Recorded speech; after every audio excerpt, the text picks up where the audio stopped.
Meanwhile, fire and flood are causing more death and destruction across the nation. Record flooding in Kentucky has now claimed 37 lives, and a fierce new fire in Northern California has killed at least 2 people.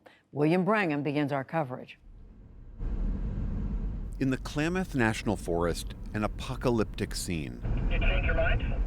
Smoke and flames engulf roads and cloud the skies. The McKinney Fire is the largest California has seen this year. It's clearly visible from space. So far, it's burned more than 85 square miles with 0% contained. Thousands have had to flee their homes.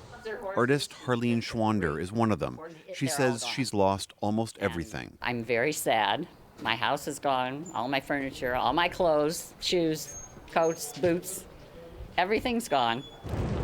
The fire started on Friday. Oh my God, look at that burn! And has moved across thousands of acres over the weekend.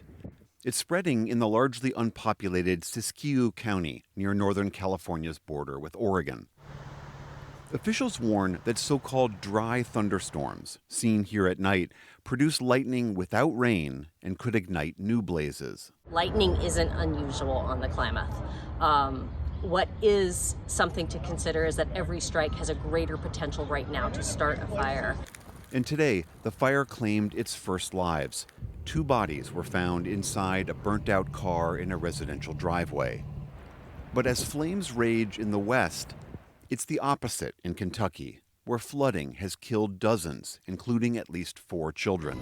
Search teams scoured the hills from above, while on the ground, sniffer dogs joined in to try and find the many who are still missing. There's human scent in the water because others have drowned and been pushed through the water. The torrential rains began last week, and today, even more downpours slowed that rescue effort.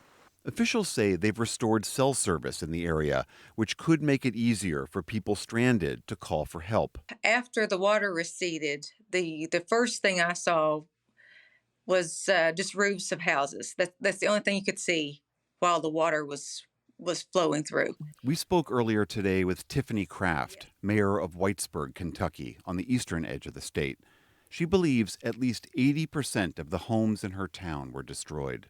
I have seen things that I, as a human being, never dreamed that I would see before. I have seen bodies pulled from the river, deceased bodies. I have seen people rescued by boat in 2-story homes that are just, and things like that.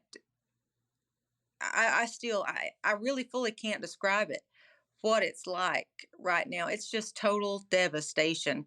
People taking out everything that they own and piling it on their front lawns, shoveling out mud in their living rooms where they were just sitting less than hours before. It's catastrophic here right now. How do you bounce back from something like that? I don't know. I've wondered that too. I lay awake at night, and there's been many sleepless nights.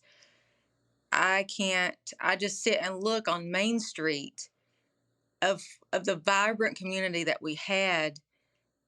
How are we going to rebuild and come back anytime soon and be what we used to be? We will. I know we will, but I don't have an answer for that. Residents here will likely endure at least another day or so of rain before these historic floods start to recede. For the PBS NewsHour, I'm William Brangham.